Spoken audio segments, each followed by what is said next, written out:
Bravo, hold short of Alpha Hotel. Stones off Bravo, short of Alpha Hotel.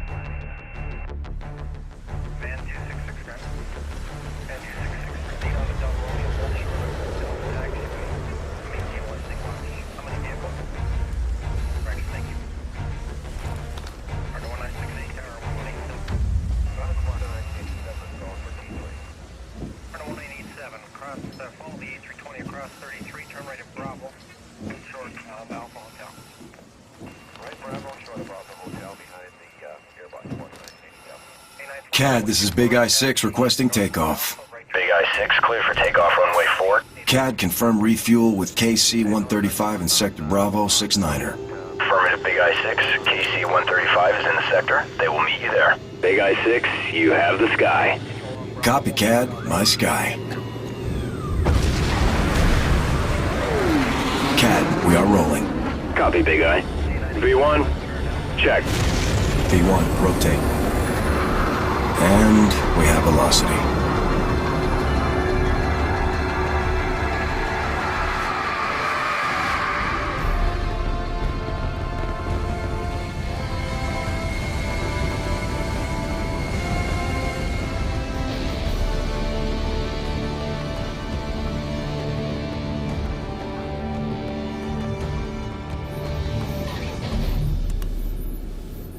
Use your target indicator to find Kilo 1 on the TAC CP. Affirmative. I got him. Kilo 1, this is Big I-6. I have you on the TRP. Roger that, Big I-6. We have zero visibility on the ground. We need you to guide us to the comms relay. Kilo, you need to move east. Hi everyone, Roman Jenkins here, and today we're going to be experiencing one of my favorite gimmicks in this game, and thus my favorite level too. This is the SR-71 mission. It starts off with the SR-71, then goes back into being a normal Call of Duty mission, but it kind of stays pretty good and pretty tight throughout, despite the fact that it kind of leaves the gimmick behind fairly quickly. And you'll see what this gimmick really is in about a second here. This. So while you're doing your real-time strategy game every little bit, when it comes into a conflict situation like this, you go down to your guy and you kind of control him. I think this is a fantastic little gimmick in the game, and Call of Duty is really a game that lives and dies based on the gimmicks per level. And you know, to differentiate between a mechanic and a gimmick, and that guy's scripted, by the way. But to differentiate between a mechanic and a gimmick in this game, is a mechanic's like the normal stuff you're seeing here, this fight sequence and all that other stuff. The gimmicks are things like when you get special things to call in, like the helicopters or something like that, or when you drive a vehicle through a level. And this is just a fantastic gimmick. I don't think they've really done anything like it in a Call of Duty game. The problem with this section is that while there are instructions on what to do, they don't tell you the first time through. Like, you don't know you can tag these guys for your team to shoot. So you'll probably end up running straight at them the first time. But because I did a test video of this to make sure I knew what I was doing, I remembered to hit them. There's another section coming up ahead. But to talk about, you know, a gimmick in this game, you have to talk about this mission. And it's just so different from everything else you experience. Right there, I usually die on that. But it's so different from anything else you do in this game or any other Call of Duty game that it's just really cool. And the fact that you're in an SR-71 is pretty awesome too. But outside of this stuff, it's a fairly normal level. I think it's actually one of the better designed levels on top of that, which is a major factor in why I like it so much. And the little real-time strategy elements are really cool. So it's a pretty good way to make use of an SR-71. You knew they were going to have to do it, talking about the Cold War, and I think this is the best way to do it. And really with that, that's the end of the SR-71 section. As soon as we pop in here, they fly around for us for most of this mission, but you don't really control it after that. Which I think this goes back to the idea that the gimmicks in this game, the machine guns, the boats, all the, you know, the gimmicks, they don't last as long as they would in most other Call of Duty games, even if they're really cool little additions to the game. The Treyarch team really knew not to hold on to them too long. And here we go. I'm going to pick up guns that I shouldn't really have. The HK-21 was one of my favorite LMGs in the game until I started using the M60. And It's not a bad gun, but because it's an LMG, you kind of want it to have a little bit more to it. So this is really the last section. All you have to do is guide these guys ahead a couple steps, and you're good. But it's a pretty good way to end it, and then it goes into what should be a stealth section, but you don't really need to be stealthy throughout this entire level. You start off with silencers, but you don't need them. Jason Hudson led the attack on Yamato. 20 degrees below zero. Fucking Ice Cube was in his element.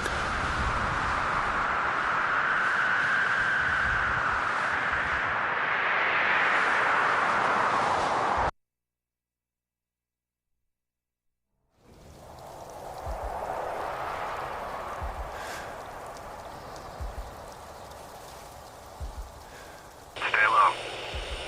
Here they come. Hold. Hold. So welcome back to Pripyat. Well, the Yamato. Yeah, so there's something else I wanted to mention. Call of Duty games do stealth missions. This game does one real stealth mission and then parts of this one.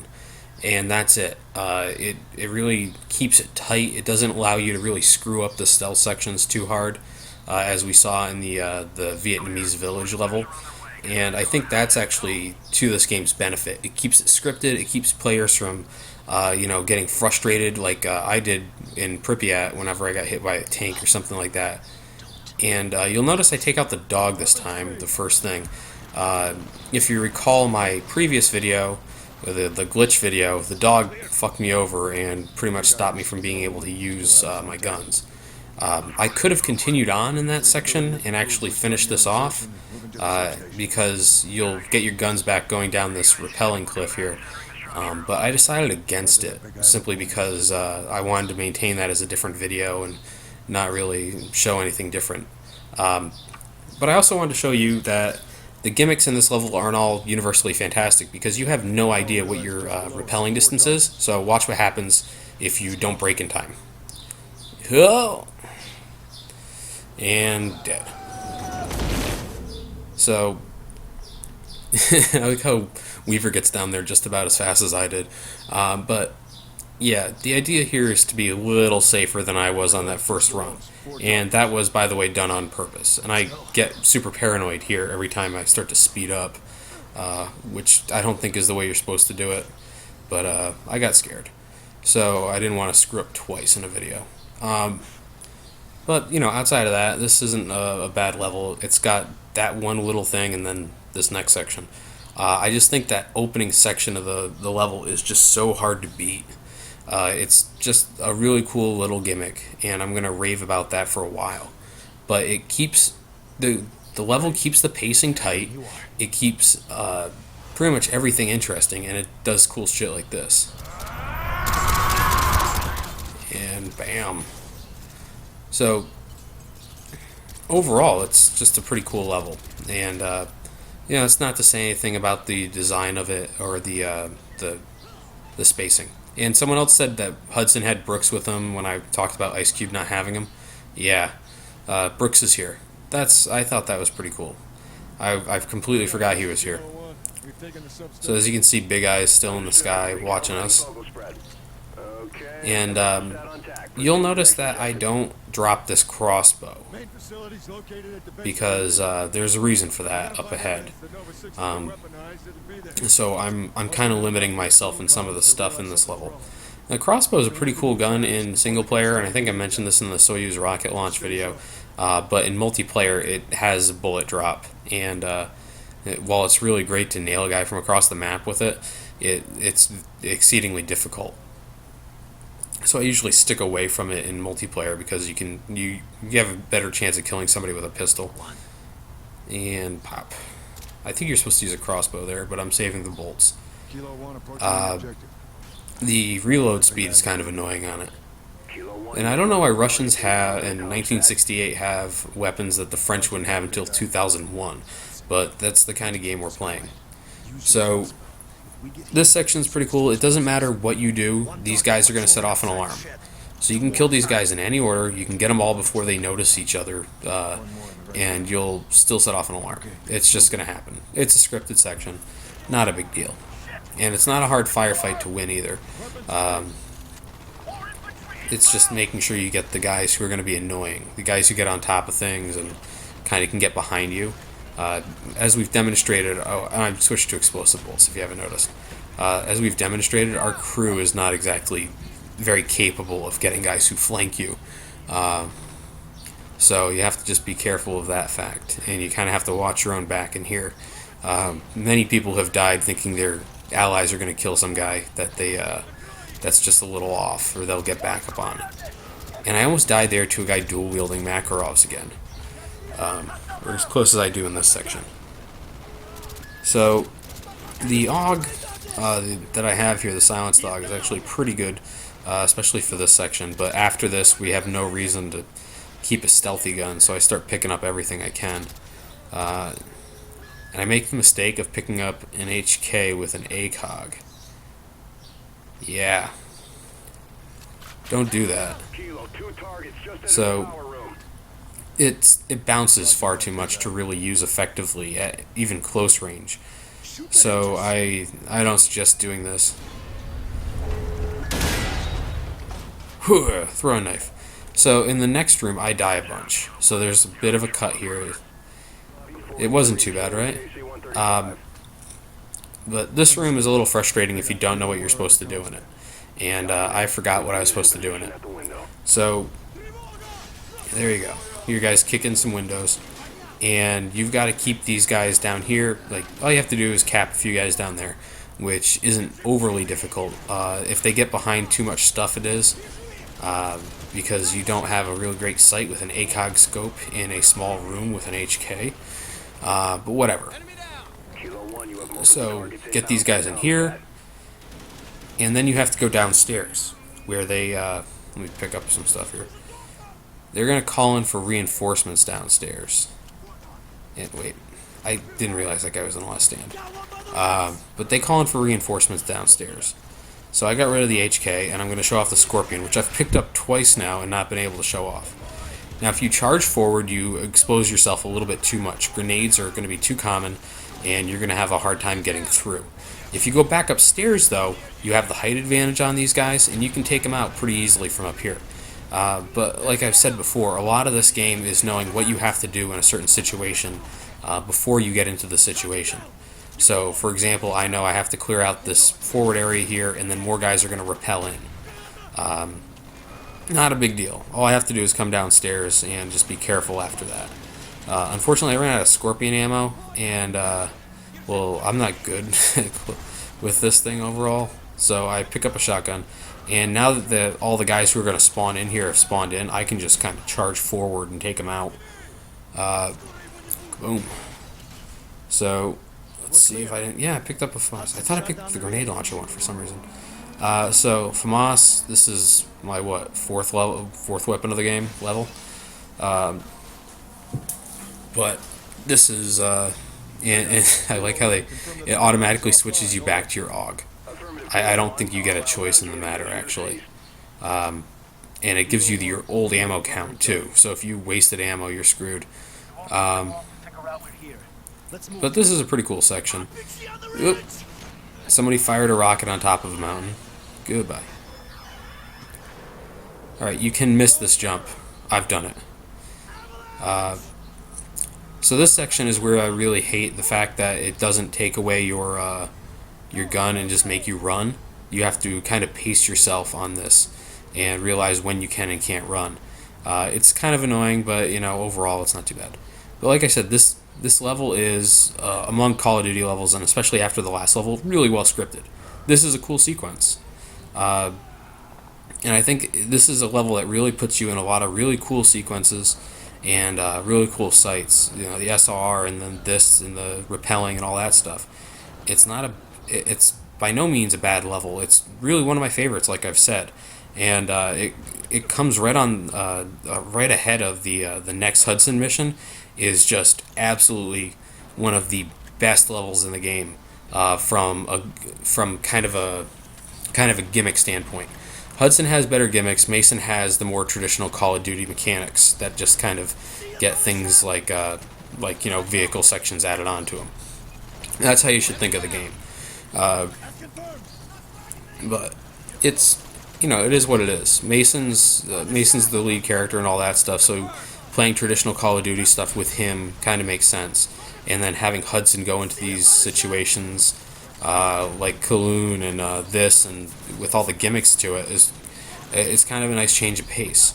So you get both the traditional Call of Duty stuff, and then you get the Hudson stuff, which is crazy. And this firefight's overall not too bad. You can get messed up if you charge in, but if you let your allies go forward and kind of fire on targets for you, you'll be okay. And look, they found a way to kill somebody.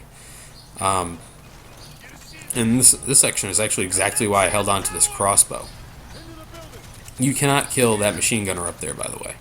You can totally get fucked by him if you run into this building after getting hit too many times, because it starts off with you having to shoot things. So it's not unrealistic that your health won't have regened from that guy. And someone said you didn't pick up the dual CZs before in Kowloon, so I do it here, just to show you how useless they fucking are. Yeah, look at that. Pro. I'm a pro. Oh no, he didn't even die. So yeah, I avoid the dual CZs. Spoiler warning, and the next mission is the only mission outside of Quezon where you can pick up the flamethrower. I don't do it because I was having such trouble with the level that I felt like it was kind of hurting me to do that. So let's use the FAMAS. It is easily the most reviled weapon in multiplayer, and if you watch the single player and how it functions here, you can see why. Because when the game first came out, it pretty much was as stable, fast shooting, and damaging as it is in single player. So we're about to get a bit of story, and I'll see you guys on the other side of that. Running all through the facility. We've got the place rigged to blow. Make it fast, people. We don't have much time.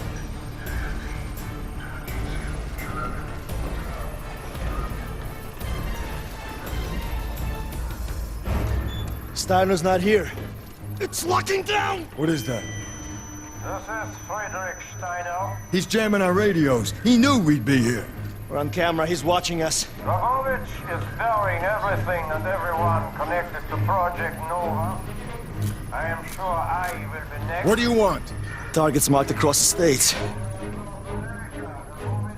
Keep ourselves waiting for the signal to release the Nova 6. Weaponized Nova 6. The numbers broadcasts. What do they mean? 36 hours, the sleeper agents will receive their final orders. Only I can tell you how to stop the broadcast. I am at Rebirth Island, the Arrow. We need to leave. Alright, so now we have a 3-minute time limit. This section's maybe my least favorite, because you've got a flood of enemies and you have 3 minutes to get out. But if you don't know the level, or you get caught up by guys getting behind you, you can really fuck yourself over. So what I do is the patented Call of Duty strategy of following the invincible guy. See, Brooks and Weaver in this case are completely invincible. I'm also going to use something you probably haven't seen me use a lot of in the interest of getting the hell out of here fast, which is the Snap 2 aiming system in Call of Duty. If you pull and let go of the left trigger, or I guess it's the trigger on Xbox, and it's L1 on the PS3 or something like that, or I don't even know what it is on the PC. You can snap 2 guys, and it'll give you body shots easily. It makes the game a lot easier in some spots, and I hear you have to pretty much use it on the hardest difficulties to get through any section with multiple people. But I usually don't have to use it. But in this section I did. And now we just have a turret section, kind of normal. But we may have triggered another avalanche. But this is it for the level, really, guys. So I hope everyone's having a good time. I hope you like the mechanics of this level as much as I did, or at least the gimmick of it. It's a really cool level, and we'll be seeing more of Hudson soon. But next we're going to a Mason level. So I'll see you guys then. Bye. But Hudson and Weaver made it out alive. It was almost over, Mason. Dragovich has fully weaponized and deployed Nova 6. He has sleeper cell agents all over the U.S. just waiting for the signal to release. Invaded. The U.S. was invaded decades ago, Mason. The communists have been waiting. Now they're ready to strike. What am I supposed to do? You know about the sleeper cells. I'm trying to help you. Dragovich uses number sequences to communicate with the sleeper cells. Those numbers are broadcast from one location, Mason. Why the hell do you think that I know where it is? You're in Vorkuta, Mason. We know what happens in Vorkuta. They programmed you. You can translate the codes. But Reznov was never... Stop! Mason, we are on the brink of war. Where is the broadcast station? Where is the broadcast station? Dragovich had us like rats in cages. Mason! We're losing him! We were all brothers. We were all prisoners.